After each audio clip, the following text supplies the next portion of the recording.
گزشتہ درس میں گزشتہ آیات میں اللہ تعالیٰ نے مسلمانوں کو خوب محبت اور الفت کے ساتھ ایک حکم جاری کیا تھا، اور وہ حکم یہ تھا کہ ہر مسلمان کو اپنی ذاتی اصلاح اور اپنے معاشرتی اصلاح ضروری ہے۔ انفرادی اور اجتماعی دونوں زندگیوں کی درستگی ضروری ہے، اور انفرادی زندگی تقویٰ سے درست ہو جائے گی، اور اجتماعی زندگی وہ قرآن کریم کو مضبوطی سے تھامنے سے درست ہو جائے گی۔ وَاعْتَصِمُوا بِحَبْلِ اللَّهِ جَمِيعًا، سب کے سب صرف اللہ کی رسی کو تھام لیں۔ اور حبل اللہ سے مراد کیا تھا؟ قرآن کریم۔ حبل اللہ سے کیا مراد تھا؟ قرآن کریم کو سب کے سب مضبوطی سے تھام لیں، تو پھر نہ کوئی اختلاف رہے گا، نہ ناکامی کا سامنا ہوگا، اور تمام طرح کی کامیابیاں ظاہری باطنی وہ سب کے سب ان اہل ایمان کا مقدر بن جائیں گی۔ تو پہلا حکم یہ تھا کہ ہر فرد اپنی اور معاشرے کی اصلاح میں اپنا کردار ادا کرے۔ کس طرح کہ ہر معاشرے کا ہر فرد خود کو درست کر لے۔ پہلا حکم یہ تھا کہ معاشرے کا ہر فرد کیا کر لے؟ خود کو درست کرنے کی کوشش کرے۔ لیکن صرف خود ہی نیک نہیں بننا، خود ہی صحیح راستے پر نہیں چلنا، بلکہ ساتھ میں دوسروں کی فکر کرنا، یہ بھی اس معاشرے کی اصلاح کا لازمی حصہ ہے۔ کیوں ایسے ہے؟ ہر طرح کی طبیعت مزاج ہیں، بعض لوگوں کی مزاج میں اچھائی غالب ہے، بعضوں کے مزاج میں برائی ہوگی، یہ اللہ کی فطرت اور بنائی ہوئی تقدیر ہے، ایک نظم ہے، اس میں جہاں اچھائی ہے تو وہاں ساتھ کیا ہوتی ہے؟ برائی بھی ہوتی ہے۔ تو جہاں اچھے لوگ ہوں گے وہاں کیا ہوں گے؟ برائی بھی ہوگی، برے لوگ بھی ہوں گے۔ تو اگر صرف یہ خود اچھے ہو جائیں گے تو اس سے معاشرہ صحیح نہیں ہوگا۔ تو معاشرے کی اصلاح میں پہلا کردار کہ ہر فرد خود اپنی اصلاح اور تقویٰ کا اہتمام کرے۔ دوسرا یہ ہے کہ پھر بھی بعض مرتبہ دوسروں پر برائی میں رہتی ہے، شر رہتا ہے، تو اس کے لیے ہر فرد یہ اس ذمہ دار بھی ہے کہ جہاں وہ خود اپنی اصلاح کرے، تقویٰ اور طہارت والی زندگی گزارے، ایسے ہی یہ بھی ضروری ہے کہ وہ معاشرے کے دوسرے افراد کو بھی اللہ کی طرف اور خیر کی طرف اور اس حبل اللہ کی طرف کیا کرے؟ بلائے۔ صرف اپنی اصلاح اور اپنی اس تقویٰ اور اپنی طہارت سے معاشرہ پوری طرح درست نہیں ہوگا، لیکن اس کے ساتھ دوسرا کام کیا کرنا ہے کہ دوسرے لوگوں کی بھی فکر کرنی ہے اور ان کو بھی خیر کی طرف کیا کرنا ہے؟ بلانا ہے۔ ہمارے ہاں یہ بڑا ایک عجیب مغالطہ ہوتا ہے کہ ہر بندے نے اپنی قبر میں جانا ہے، اس لیے وہ اپنا ذمہ دار ہے، دوسرے کا ذمہ دار نہیں ہے۔ آج کی جو آیات ہیں وہ ہماری اس غلط فہمی کو دور کرنے کے لیے ہیں۔ کیا اللہ تعالیٰ نے ان لوگوں میں سے ایمان والوں کو اصلاح کے طریقوں میں سے ایک یہ بتایا ہے کہ وَلْتَكُمْ مِنْكُمْ أُمَّةٌ، اور چاہیے کہ لازمی امر کے بات ہے کہ چاہیے ضروری ہے، کیا یہ بات بھی ضروری ہے کہ وَلْتَكُمْ مِنْكُمْ، چاہیے کہ تم میں سے ہو، أُمَّةٌ، ایک جماعت، ایک گروہ ایسا ہونا چاہیے، یدعون الی الخیر، جو خیر کی طرف بلاتا رہے، یدعون الی الخیر، جو خیر کی طرف بلاتا رہے، ویأمرون بالمعروف، اور نیک کاموں کے کرنے کا حکم کرتا رہے، ویأمرون، اور حکم دے، اور بالمعروف، نیکی کا، بالمعروف، معروف سے مراد ہر وہ نیکی جس کے کرنے کا اسلام نے حکم دیا ہے، ہر وہ کام جو اسلام کے مطابق ہو، جو حضور اکرم صلی اللہ علیہ وسلم کے فرمان کے مطابق ہو، وہ کیا کہلاتا ہے؟ معروف کہلاتا ہے۔ ہر وہ بات جو اسلام کے حکم میں سے ہے، جو اللہ کے نبی کے فرامین میں سے ہے، وہ سب کے سب کیا ہے؟ معروف ہے۔ وَيَنْهَوْنَ عَنِ الْمُنْكَرِ، اور اس امت کی صفت یہ ہے، ایک صفت یہ ہو کہ وہ خیر کی طرف بلاتی ہو، دوسری اس گروہ کی خاص صفت یہ ہونی چاہیے کہ وہ نیک باتوں کا حکم کرتی ہو، یعنی دین اسلام کی طرف لوگوں کو دین کے مسائل اور احکام سکھاتی ہو۔ آسان لفظوں میں اگر سمجھیں، پہلی یہ کہ اچھائی کی طرف بلاتے، مطلقاً اچھائی کی تمام قسموں میں، وَيَأْمُرُونَ بِالْمَعْرُوفِ، اور ان میں سے جو اچھائیوں میں سے خاص کر جو اسلام کے احکام ہیں وہ بھی سکھاتے ہوں، ان کا حکم دیتے ہوں، وَيَنْهَوْنَ عَنِ الْمُنْكَرِ، اور برائی سے ہر وہ چیز جو اللہ کی نافرمانی ہے، ہر وہ چیز جو رسول اللہ صلی اللہ علیہ وسلم کی نافرمانی میں یا اسلام اور قرآن کے مخالف ہے، وہ کیا کہلائے گی؟ منکر۔ وَيَنْهَوْنَ عَنِ الْمُنْكَرِ، وہ اسلام کی مخالف باتوں سے روکتے ہوں، منع کرتے ہوں۔ وَأُولَئِكَ هُمُ الْمُفْلِحُونَ، اور یہ جو لوگ ہیں، یہ خاص یہ ہی لوگ، اولئک یہ ہی لوگ، ہم المفلحون خاص کامیابی کے جو اعلیٰ زینے ہیں، کامیاب لوگوں میں جو یقینی کامیابی کے زینوں پر ہوں گے وہ یہی لوگ ہوں گے جو ان صفات کے ساتھ متصف ہوں گے۔ اب دیکھیں، معاشرے کی اصلاح کے لیے ہر وقت ایک گروہ، ایک جماعت ایسی لازمی ہے جو صرف یہ کام کرتی ہو۔ تھوڑی سی بات کو سمجھنے کی کوشش کیجئے گا۔ ہمارے ہاں اس معاملے میں بہت افراط اور تفریط ہوتی ہے۔ اللہ کا حکم یہ ہے کہ تم میں ایک جماعت مخصوص ہونی چاہیے جو کیا کرے؟ ہمیشہ بلاتی، بس وہ اس کے علاوہ اور کوئی کام نہ کرے، اس کام کے ساتھ خاص ہو۔ کون سا کام؟ کہ یدعون الی الخیر، ان کا کام ہر وقت کیا ہو؟ دعوت الی الخیر، بھلائی کی طرف بلانا، خیر کے کاموں کی طرف کیا کرنا؟ اچھائی کی طرف بلاتے رہنا۔ وَيَأْمُرُونَ بِالْمَعْرُوفِ، اور وہ اچھائیوں میں سے کون سی ہے؟ اس کی اعلیٰ قسم وہ ہے جو اللہ کے احکام ہے، یعنی وہ اللہ کے احکام سکھاتی ہو۔ وہ جماعت کیا کرتی ہو؟ اللہ کے احکام سکھاتی ہو، جن کاموں کا اللہ نے حکم دیا ہے وہ بتاتی ہو، اور وہ صرف یدعون دعوت دیتی ہے۔ دعوت کیا ہے؟ کسی کو بھی بولنا کہ بھئی یہ کام اچھے ہیں، آپ کو کرنے چاہیے، ٹھیک ہے بھئی، اچھی بات ہے، کرنے چاہیے، لیکن کیسے کرنے چاہیے؟ کیسے کرنے چاہیے؟ وَيَأْمُرُونَ بِالْمَعْرُوفِ، کہ وہ ایسی مخصوص جماعت ہو کہ وہ ان احکام الہیہ، وہ جو خیر کے کاموں میں سب سے اعلیٰ درجہ ہے، یعنی اللہ کے احکام کو پورا کرنا، وہ سکھاتی ہو، ایسے کرنا۔ خیر کی یہ خیر ہے، ہم کب کو کہتے ہیں بھئی نماز پڑھنی چاہیے، فرض ہے نماز، اچھا کام ہے، آپ نے دعوت دے دی، ٹھیک ہے، ایک دعوت یہ ہے۔ ایک اگلا درجہ ہے کیا؟ اس کو پکڑ کر نماز سکھانا، یہ نیکی نماز ہے، لیکن یہ ایسے کرنی ہے، اس میں یہ چیزیں تم نے پڑھنی ہے، اور یہ چیزیں، یہ کام کرنے ہیں، یہ نہیں کرنے۔ نماز میں ادھر ادھر نہیں دیکھنا، نماز میں باتیں نہیں کرنی، نماز کے دوران میں یہ اعمال نہیں کرنے، اگر کرنی ہے تو اللہ کی تسبیح کرنی ہے، سورہ فاتحہ پڑھنی ہے، آیات پڑھنی ہے، قرآن پڑھنا ہے۔ تھوڑی بات سمجھ آئی؟ دعوت الی الخیر، نماز کی طرف، بھئی نماز پڑھنی چاہیے، نماز اللہ کا حکم ہے، نماز خیر کے عمل ہے۔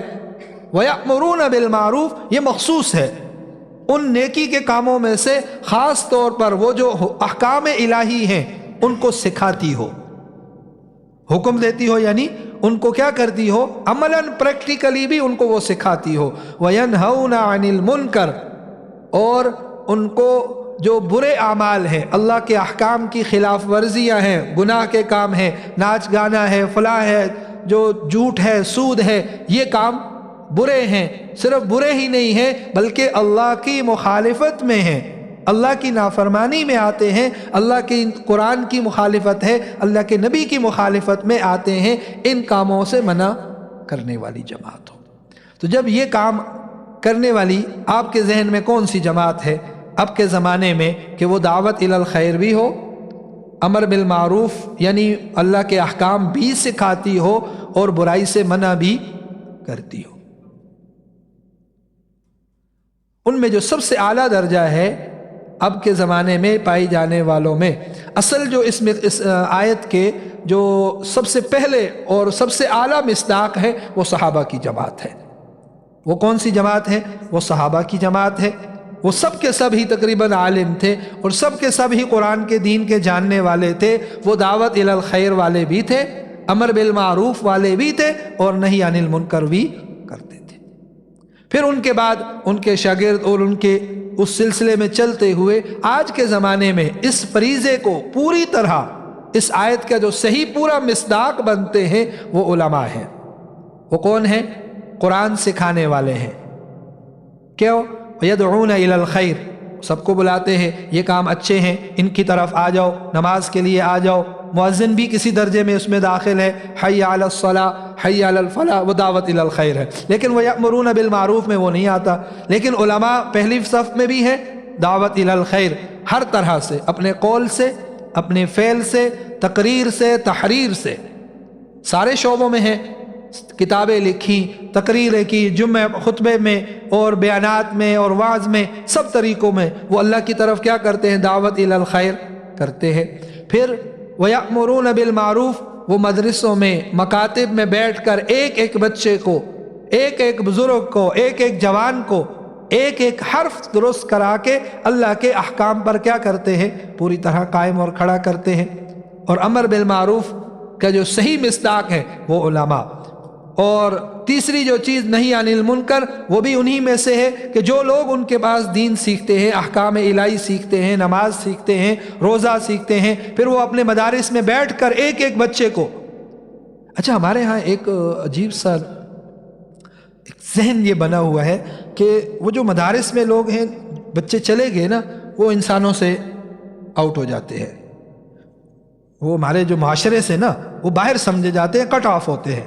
جیسے اگر قرآن کی ہم آیت سنتے ہیں نا کہ بھائی وہ یہ کام بھی کرتے ہوں، تو ہمارا ذہن اس طرف نہیں جاتا ہے، ہم ان کو اپنے معاشرے سے کیا سمجھتے ہیں؟ کٹ آف سمجھتے ہیں، باہر سمجھتے ہیں، حالانکہ ایسا نہیں ہے۔ لیکن وہ اگر کسی طالب علم کو پڑھاتے ہیں، وہ ایسا ہی ہے جیسے کسی مسلمان کو پڑھاتے۔ تو وہ اور یہ عام لوگ، یہ سب کے سب ایک ہی بات ہے۔ تو وہ امر بالمعروف مسلمانوں کے بچوں کو بٹھا کر کیا کرتے ہیں؟ دین کا ایک ایک حکم پوری طرح سکھاتے ہیں۔ پھر اس سے اگلے درجے میں آ جائیں تو دعوت الی اللہ، یعنی جماعت ایک جماعت کے طور پر، اور من حیث الجماعت جو اس فریضے کو ادا کر رہی ہے کسی درجے میں، وہ ہماری تبلیغ کی جماعت ہے، جو اتنا دعوت الی الخیر تو کرتے ہیں، لیکن یأمرون بالمعروف بعض ان میں سے کر سکتے ہیں، بعض نہیں کر سکتے۔ ٹھیک ہے، ایک بات یہاں تک سمجھ آ گئی۔ اولئک هم المفلحون، اور جو لوگ ایسا اعمال کریں گے، ان خیر کے کاموں میں لگ جائیں گے، وہ کیا ہوں گے؟ ان کی فلاح اور کامیابی کیا ہے؟ یقینی ہے، ان کی فلاح اور کامیابی یقینی ہے۔ لیکن اس میں بہت ساری اور بھی شرائط ہیں، وہ اپنی جگہ ہیں، لیکن ہمارے جو سمجھنے کی بات ہے، ایک تو میں نے آپ کو بتا دی کہ اس کا صحیح مصداق اس وقت میں وہ لوگ جنہوں نے اپنے آپ کو اس کے لیے کیا کر دیا؟ وقف کیا ہوا ہے، اور وہ دعوت الی الخیر بھی کرتے ہیں، پھر اس کے بعد امر بالمعروف کرتے ہیں، پھر نہی عن المنکر، اور پھر اسی کام میں لگے رہتے ہیں۔ ایک تو یہ ہے۔ اچھا، یہ جو جماعت ہے، اس سے کسی کو یہ مغالطہ نہ ہو کہ یہ کسی مخصوص جماعت کا کام ہے، تبلیغی جماعت کا کام ہے، یا صرف علماء اور قراء کا کام ہے، ایسا بھی نہیں ہے۔ قرآن کی اس آیت سے تو بظاہر یہی سمجھ آتا ہے، لیکن قرآن کریم کی دوسری آیات آگے آ رہی ہے، 3-4 آیات کے بعد، کنتم خیر امت اخرجت للناس، کنتم خیر امت، پوری کی پوری امت محمدیہ کے ہر فرد کو خطاب آئے گا۔ یہاں تو ایک جماعت کا ہے نا، تو کسی کو یہ مغالطہ نہ ہو کہ یہ صرف جماعت کا کام ہے، صرف علماء کا کام ہے، قراء کا، حفاظ کا کام ہے، یا تبلیغی جماعت کا کام ہے، ایسا بھی نہیں ہے۔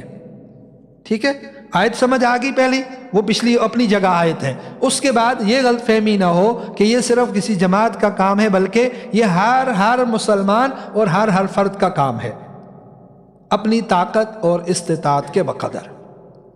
یہ قرآن کریم کی وہی آیات میں بھی یہی حکم ہے، اور اللہ کے نبی محمد عربی صلی اللہ علیہ وسلم کی بہت سی متواتر صحیح احادیث سے بھی یہی حکم معلوم ہوتا ہے کہ یہ امت کے ہر فرد کا کام ہے۔ بہرحال یہاں جو قرآن کریم کی آیت ہماری زیر بحث ہے، وہ اس ایک جماعت کے لیے ہے کہ کم از کم اس میں ایک جماعت ایسی ہونی چاہیے جو دعوت الی الخیر کرے، لیکن اس کے لیے شرط یہ ہے کہ وہ خود بھی دعوت الی الخیر کے جتنے اعمال ہیں ان سے واقف ہو، دعوت کے جو اصول ہیں، دعوت کا جو سنت طریقہ ہے، اس سے کیا ہو؟ واقف ہو۔ دعوت دینے میں جو کردار، جو طریقہ صحابہ کی جماعت نے اختیار کیا ہے، وہ بھی اس سے کیا ہو؟ معلوم ہو۔ ٹھیک ہوگی؟ پہلی شرط یہ ہے دعوت الی الخیر اور امر بالمعروف نہی عن المنکر کرنے والوں کے لیے کہ وہ خود ان باتوں کا علم رکھتا ہو، وہ خود ان باتوں کا کیا رکھتا ہو؟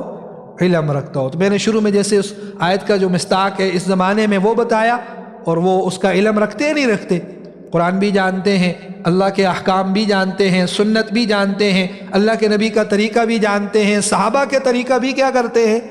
جانتے ہیں۔ تو شرط پہلی دعوت الی الخیر کے لیے، امر بالمعروف کے لیے پہلی شرط یہ ہے کہ وہ خود اس کا عالم ہو۔ صرف سنی سنائی بات، دوسروں کی اصلاح کرنے والے کے لیے خود اس کا علم رکھنا وہ ضروری ہے۔ مثال ہم نماز کی اگر دعوت دیتے ہیں تو اسے خود بھی نماز کا صحیح طریقہ معلوم ہو، نماز کا سبق صحیح ہو، نماز سنت کے طریقہ پر کیسے پڑھی جائے گی وہ اس کو معلوم ہو، اس کے متعلقہ یعنی وضو اور غسل کے مسائل یہ چیزیں اس کو کیا ہوں؟ معلوم ہو۔ اگر وہ خود اس کا علم نہیں رکھتا ہوگا تو وہ اصلاح کے بجائے اور کیا کر دے گا؟ نقصان کر دے گا۔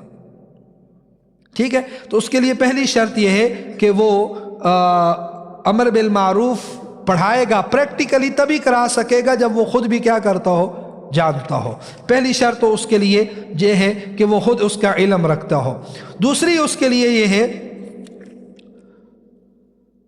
اچھا انہوں نے حضرت نے ایک بڑی عجیب بات یہ لکھی ہے کہ آج کل لوگ مثال کے طور پر سنی سنائی ایک بات ہے اور اس پر وہ دوسروں کی اصلاح کے لیے کھڑے ہو جاتے ہیں اور اڑ جاتے ہیں کہ یہ بات ایسے نہیں ایسے ہے، تم نے جو کی ہے وہ غلط ہے، وہ اس کی اصلاح کے لیے کھڑے ہو جاتے ہیں، لیکن حالانکہ خود بھی انہیں پوری طرح بات معلوم نہیں ہوتی اور وہ لوگوں سے جھگڑ رہے ہوتے ہیں کہ یہ مسئلہ ایسے نہیں ہے ایسے ہے۔ تو پوری طرح کسی بات کا علم ہونا یہ ضروری ہے۔ صرف اگر وہ ایک سنی سنائی بات ہے اور اس پر وہ عمل کرے گا اور دوسروں کی اصلاح کے لیے کھڑا ہو جائے گا تو اس کے لیے بہت نقصان ہوگا۔ اچھا، اور دوسری اس کے لیے شرط یہ ہے کہ وہ امر بالمعروف اور نہی عن المنکر کی طاقت رکھتا ہو۔ کیا رکھتا ہو؟ طاقت رکھتا ہو۔ اس کا حدیث مبارکہ میں آتا ہے، اللہ کے نبی صلی اللہ علیہ وسلم کا ارشاد ہے کہ تم میں سے اگر کوئی شخص برائی ہوتے ہوئے دیکھے تو اسے چاہیے کہ وہ ہاتھ سے روک دے۔ اگر وہ ہاتھ سے روکنے کی طاقت نہیں رکھتا فَإِن لَمْ يَسْتَطِعْ فَبِلِسَانِهِ، اگر وہ ہاتھ سے طاقت نہیں رکھتا تو اسے چاہیے کہ وہ کس سے روک دے؟ اسے زبان سے روک دے۔ اور اگر وہ زبان سے روکنے کی بھی طاقت اور قدرت نہیں رکھتا تو اسے چاہیے کہ فَبِقَلْبِهِ، وہ دل سے اس کو برا جانے۔ وَذَلِكَ أَضْعَفُ الْإِيمَانِ، اور یہ ایمان کا سب سے کم درجہ ہے۔ اب دیکھیں انہوں نے علماء نے یہاں یہ بات لکھی ہے کہ زبان سے کرنے کی طاقت نہیں رکھتا، اس کا مطلب کیا ہے؟ کیا وہ زبان سے گنگا ہے یا زبان حرکت نہیں کر سکتی، بول نہیں سکتی؟ نہیں، یہ مراد نہیں ہے۔ یہ مراد ہے کہ اس کے دائرہ اختیار میں نہیں ہے، اس کے پاس قدرت نہیں ہے، اختیارات نہیں ہیں۔ اور میں اگر اس پہ ایک بات سے یہ کہوں کہ اختیارات میں یہ ہے کہ کوئی چھوٹا بڑوں کو، خاص طور پر ایک عام آدمی کسی عالم کے سامنے کھڑے ہو کر وہ یہ کہے کہ میں یہ کام کرتا ہوں، حالانکہ یہ اس کے دائرہ اختیار میں نہیں آتا ہے، تو اسے اپنے دائرہ کار اور دائرہ اختیار معلوم ہونا بھی ضروری ہے، اور اس پر جتنی اس کی قدرت ہے وہ اتنا عمل کرے۔ سب کی اصلاح کا ٹھیکہ اس کے پاس نہیں ہے، یہ بھی یاد رکھنے کی چیز ہے۔ تو اگر وہ کسی جگہ پر ایسی حالت اور کیفیت میں ہے کہ وہ اس کے پاس اختیار نہیں ہے تو اس کے اوپر وہاں پر نہی عن المنکر کرنا بھی لازم نہیں۔ اللہ اکبر۔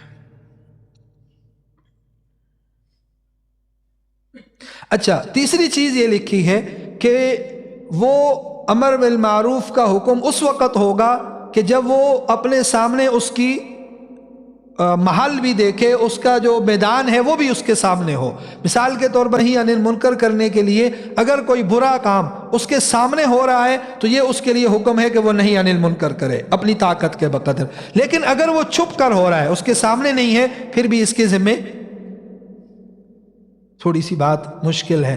تحقیق اور تفتیش کرنا کہ کون برے برے کام کر رہا ہے، یہ ہر ایک بندے کے ذمے، یہ ریاست کے ذمہ داری ہے کہ وہ جرم کی تحقیق کرے اور اس کو جرم کو کیا کرے؟ ختم کرے۔ پھر یہ عام لوگوں کے اختیار کی بات، ٹھیک ہے؟ تو وہ برائی اس کے سامنے ہو رہی ہو، اگر کہیں اس کے سامنے نہیں ہے، چھپ کر ہے، اس کی آنکھوں کے سامنے نہیں ہے، تو وہ نہی عن المنکر کا وہ نہیں ہے، اس کے ذمہ نہیں ہے، اس کے بغیر وہ کرے۔ اس کے ذمہ ضروری نہیں ہے کہ وہ ڈھونڈ ڈھونڈ کر کیا کرے، جو ہے نا ہر کونے میں چیک کرے کہ کہاں جو ہے نا غلط کام ہو رہا ہے، اور اس کو جا کر، جیسے آج کل ہمارا میڈیا کر رہا ہے۔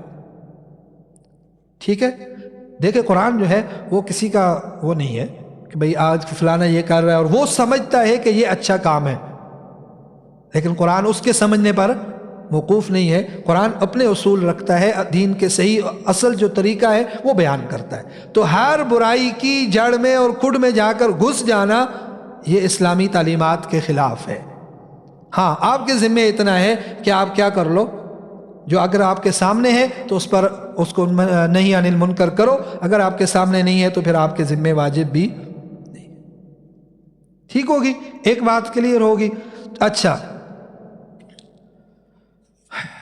اور جو چیزیں فرائض میں داخل ہیں ان کی امر بالمعروف، ان کا امر یہ فرض ہے، جو واجب ہے ان کا امر واجب ہے۔ اسی طرح جو چیزیں مستحب ہیں ان کا امر کرنا بھی کیا ہے، مستحب ہے۔ اسی طرح جو حرام کام ہے ان کی نہی بھی کیا ہے، وہ لازم اور فرض ہے۔ اور جو مباح کام ہے کرے یا نہ کرے اس کی نہی کی ضرورت اس کے ذمے بھی وہ لازم نہیں ہوگی بلکہ صرف مباح ہوگی۔ ٹھیک ہوگی۔ تو ہمارے ہاں یہ ہوتا ہے کہ بعض چیزیں جو ہماری سمجھ میں پکی ہوتی ہے، ہم ان میں، وہ حالانکہ مباح ہوتی ہے، مستحب چیز ہوتی ہے، اور ہم اس میں نہی عن المنکر ڈنڈے کے زور پر کرتے ہیں، لیکن فرائض کو چھوڑ دیتے ہیں۔ نماز نہیں پڑھ رہا، اس کو وہ پرواہ نہیں ہے، اولاد نماز نہیں پڑھ رہی، بہن بھائی یا ماتحت کوئی بھی نماز نہیں پڑھتا، فرائض میں اس کو کچھ نہیں کہیں گے، لیکن ان کی اپنی مرضی کے خلاف اگر ایک کام ہے، اگرچہ وہ مستحب اور مباح ہے، لیکن اس کے خلاف ہو جائیں گے کہ بھئی یہ چیز ایسے نہیں ہونی چاہیے۔ تو مستحب امر کرنا اور مباح کام سے نہیں کرنا یہ بھی مباح ہے، یہ کوئی لازم اور ضروری نہیں ہے، ایسا ہی ہے جیسا وہ عمل ہے۔ یہ ہم نے کئی مرتبہ اس کی تھوڑی سی مختلف الفاظ سے یہ بات سیکھی ہے کہ جو چیزیں فرض ہیں ان کا سیکھنا بھی فرض ہے، ان کا امر بھی فرض ہے۔ ٹھیک ہے، یہ بات پہلے گزری ہے، سیکھنے والی خاص طور پر۔ تو جو کام فرض ہیں ان کا حکم دینا، امر کرنا یہ بھی فرض ہے، اور جو مستحب ہیں ان کا امر بھی مستحب ہے۔ اسی طرح نہی عن المنکر کے وہ بھی ہے۔ تو بہرحال تو وہ باتیں آج کی آیات میں ہیں۔ پہلی یہ ہے کہ امت میں، پوری امت محمدیہ میں ایک مخصوص جماعت پوری طرح جو احکام الہی سے واقف ہو، جو امر بالمعروف نہی عن المنکر کی تمام اقسام سے بما سنت طریقے اور صحابہ کے طریقے سے واقف ہو، ایسی جماعت کا ہونا ہر حال میں کیا ہے، ضروری ہے۔ لیکن دوسری بات ہم نے یہ سیکھی کہ اس جماعت کے ہونے کا یہ مطلب نہیں ہے کہ باقی بندے بری ہو گئے، ایسا بھی نہیں ہے، بلکہ ہر بندہ وہ اپنے درجے میں امر بالمعروف نہی عن المنکر کا کیا ہے، وہ اس کو حکم دیا گیا ہے، وہ اس کا ذمہ دار ہے۔ ٹھیک ہے، وہ آگے آیات میں آ رہا ہے، اور اس کے لیے میں نے آپ کو بتائی ایک وہ آیت ہے کنتم خیر امت اخرجت للناس، یہ والی آیت آگے آ رہی ہے۔ دوسری سورہ عصر الا الذین آمنوا وعملوا الصالحات وتواصوا بالحق وتواصوا بالصبر، خود بھی اعمال کرتا ہو، حق کی طرفداری بھی کرے، اور حق کی طرفداری میں جب وہ دوسروں کو حق کی طرف بلائے گا، حق پر کھڑا کرے گا، اس میں جو راستے میں مشکلات آئیں گی ان پر کیا کرنے والا ہو، صبر۔ اس میں بھی یہ مضمون ہے کہ وہ دوسروں کی بھی کیا کرنے والا ہے، خیر کی اور اصلاح کی، ان کو حکم دینے والا، اور امر اور نہی عن المنکر والا وہ ضروری ہے۔ دو باتیں ہوں گی۔ تیسری کیا کہی؟ اچھا، اور اسی طرح حدیث میں بھی اللہ کے نبی صلی اللہ علیہ وسلم کی حدیث ہے، ایک حدیث یہ ہے کہ قسم ہے اس ذات کی جس کے قبضے میں میری جان ہے کہ تم ضرور امر بالمعروف اور نہی عن المنکر کرتے رہو، ورنہ عن قریب اللہ تعالیٰ گناہ گاروں کے ساتھ تم سب پر بھی اپنا عذاب بھیج دے گا، اور اس وقت تم اللہ سے دعا مانگو گے تو اللہ تعالیٰ دعا قبول نہیں کریں گے۔ اگر امر بالمعروف نہی عن المنکر نہیں کرو گے تو تم پر بھی کیا آئے گا، جیسے نافرمانوں پر عذاب آیا ایسے فرما بردار بھی عذاب کی لپیٹ میں آ جائیں گے، اور اس وقت وہ دعائیں مانگیں گے تو دعائیں بھی قبول، جیسا آج ہو رہا ہے، ہم تو اس کو اپنی آنکھوں سے مشاہدہ کر رہے ہیں، نیک لوگ بھی دعائیں کرتے ہیں لیکن دعائیں قبول نہیں ہوتی۔ ایک دوسری حدیث میں آتا ہے اللہ کے نبی صلی اللہ علیہ وسلم، وہ جو میں نے بیان کر دی کہ اگر ہاتھ سے کوئی برائی ہوتے ہوئے دیکھے تو ہاتھ سے روکے، اور اگر ہاتھ کی طاقت قدرت نہ ہو تو زبان سے، اور اگر یہ بھی نہ کر سکے تو کم از کم دل سے اس کو برا سمجھے۔ تو یہ کسی مخصوص جماعت کا نہیں ہے، بلکہ ہر فرد کے لیے اس کا بیان ذکر کیا گیا ہے۔ اللہ اکبر، ٹھیک ہوگی؟ یہ پہلی آیت اولئک هم المفلحون تک۔ تو ایسے لوگ جب اس کام میں لگ جائیں گے اور اللہ کی طرف بلانے والے ہوں گے تو وہ خود بھی عالم ہوں گے، علم پر عمل کرنے والے ہوں گے، دوسروں کو بھی عمل کی ترغیب دینے والے، سکھانے والے ہوں گے، تو وہ کیونکہ ہر وقت خیر ہی خیر میں ہیں تو ان کی کامیابی کیا ہے؟ یقینی ہے، اور اللہ نے ان کو کامیابی کی ضمانت دی ہے۔ وَأُولَٰئِكَ هُمُ الْمُفْلِحُونَ وَلَا تَكُونُوا كَالَّذِينَ، یہ ایک الگ دوسرا سبق ہے۔ وہ جو جماعت اصلاح کرے گی اس جماعت کو اور پوری امت محمدیہ کو جو اپنی انفرادی اصلاح تقوی کے ذریعے سے کر لے، اس کے لیے ایک حکم ہے، وَلَا تَكُونُوا كَالَّذِينَ تَفَرَّقُوا، اور تم نہ ہو جانا، لا تکونوا، تم نہ ہو جاؤ، کالذین، ان لوگوں کے جیسے۔ یہ جو کاف آتا ہے نا شروع میں اکثر جگہ میں، کمثلی، کالذین، یہ کاف اس کے لیے آتا ہے جیسے کہ فلانے ہیں، مثل، تمثیل کے لیے جس کو، یہ تمثیل کا کاف ہوتا ہے۔ کالذین تفرقوا، ان لوگوں کی طرح جنہوں نے کیا کی؟ باہمی تفرقہ کیا، جدائی ڈالی اور الگ الگ اپنے گروہ بنا لیے۔ تو ان لوگوں کی طرح مت ہو جانا جنہوں نے باہم تفریق کر لی، واختلفوا، اور آپس میں باہم کیا کیا؟ اختلاف کیا۔ کب کیا؟ من بعد ما جاءہم البینات، ان کے پاس واضح احکام آ جانے کے بعد، من بعد ما جاءہم، بعد اس کے کہ ہو گئی، آ گئی، جاءہم، آ گئے ان کے پاس، البینات، اللہ کی واضح احکام، نشانیاں، وہ احکام آ گئے، اس کے بعد انہوں نے کیا کر دیا؟ تفرقہ بھی کیا، باہم الگ الگ ہو گئے اور اختلاف بھی کیا۔ وَأُولَئِكَ لَهُمْ عَذَابٌ عَظِيمٌ، اور ایسے ہی لوگ، یہی لوگ ہیں کہ لَهُمْ عَذَابٌ عَظِيمٌ، ان کے لیے ہے، کیا ہے؟ عظیم، بڑا عذاب، سزائے عظیم ہوگی، ان کو کیا ہوگی؟ ایک سخت اور سزا، بڑی سزا ہوگی۔ اچھا، یہ جو لوگ ہیں وَلَا تَكُونُوا، یہ جن کی مثال دی ہے وہ یہود ہے۔ وہ کیا ہیں؟ یہود لوگ ہیں کہ وہ اللہ کے دین کے واضح احکام دیکھنے کے بعد بھی انہوں نے کیا کر لیا؟ ان کو ماننے سے انکار کر کے اپنی نفسانی خواہشات پر عمل پیرا ہونا انہوں نے زیادہ ضروری اور مناسب سمجھا۔ تو امت کو بھی یہی حکم ہے کہ تم اگر اصلاح تو کرو لیکن اصلاح کے نام میں تفرقہ نہیں کرنا ہے۔ اور یہ میں نے پیچھے بھی ذکر کی تھی کہ وہ لوگ جو اسلام کی بنیادی جو احکام اور بنیادی جو چیزیں ہیں ان میں کیا کر دیتے ہیں؟ اختلاف کرتے ہیں، جیسے کہ توحید ہے، رسالت ہے، سنت ہے، فرائض ہیں، ان میں وہ جو فرق ڈالتے ہیں یہ وہ لوگ، ٹھیک ہوگی؟ تو یہ تفرقہ انہی لوگوں کے اس کے لیے ہے۔ تو ایسے نہ ہو جانا کہ تم، اچھا اس میں جو گروہ بندیاں ہوتی ہیں اس کی ایک بڑی عجیب سی وجہ بتائی ہے۔ کون سی؟ نفسانی خواہشات کی پیروی، نفسانی خواہشات، اپنے دل کی، میری دل یہ چاہتا ہے، مجھے اس چیز کی ضرورت ہے۔ اور آج بھی کئی ایسے لوگ ہیں جو بعد میں سالہ سال بعد یا توبہ کرتے ہیں یا پکڑے جاتے ہیں تو وہ کہتے ہیں کہ بھائی ہمیں پیٹ کی ضرورت تھی، ہمیں ضرورت مجبوری تھی، اس وقت ہم نے کیا کیا؟ یہ کام شروع کیا تھا۔ بہرحال میں نام نہیں لینا چاہتا، وہ ایک نظام چل جاتا، جی بس ہم آ گئے، بیٹھ گئے، ہم نے دین کے نام پر ایک جماعت بنا لی، دین کے نام پر اپنی ایک دکان بنا لی، اور مجبور تھے ہم کیا تھے؟ مجبور تھے، ہمیں ضرورت مند تھے، تو ہم نے اپنی ضرورت کے لیے یہ عمل کیے۔ نہیں آئی بات سمجھ؟